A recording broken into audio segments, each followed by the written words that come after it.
RCT reported that routine approach to episiotomy was neither protective nor associated with increased risk of severe perineal tear. In practice, most ops cut an episiotomy routinely for forceps delivery, especially null, where there are inner damage is more likely. In parous women, particularly those requiring ventouse delivery, an episiotomy may not be necessary. अब special considerations क्या क्या हैं? Failure of the chosen instrument. Failure to completely deliver vaginal delivery can occur when the choice of instrument is wrong.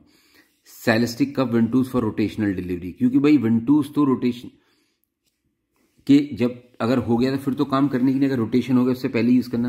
When the application the instrument is wrong, that is ventouse application और the entire fontanelle, और when the position has been wrongly defined, most commonly OPR, leading to inappropriately large diameter present in the pelvis. Failure is also more common if the fetus is large or maternal effort is poor. There have been no RCT assessing the best approach to take following failure to deliver the first choice instrument. Observation studies show that outcome for babies are worse with multiple or sequential use of instrument than if the instrument of the first choice is successful. In addition, the rate of third and fourth degree tears are higher when the second instrument is used. The operator must choose the approach most likely to result in timely delivery with the least morbidity. Where the first instrument fails, the number of scenarios may apply. If the reasons for failure was cup detachment of a vacuum and the fetal head is oxygenated and on the perineum, a low pelvic or a lift out forceps to complete delivery is acceptable and likely to be less traumatic than a second stage C-section. If the instrument failed because there was little or no descent with first pull of a correctly applied instrument with the traction in the correct axis of the pelvium, then delivery must be seen as a likely diagnosis of CPD.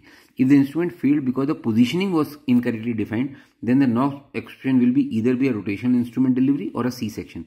If there is an uncertainty, senior help should be recommended.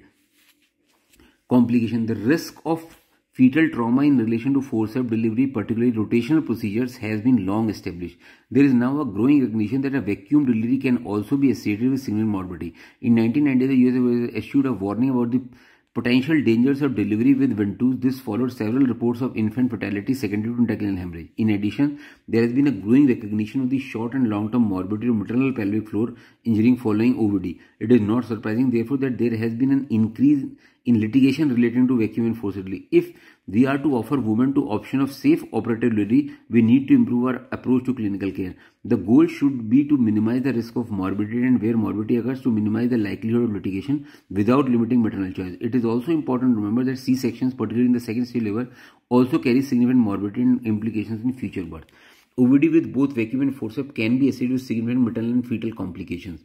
Maternal death have been reported in vacuum delivery as a result of cervical tear in women delivered before full dilatation. Traumatic vaginal delivery is considered to be the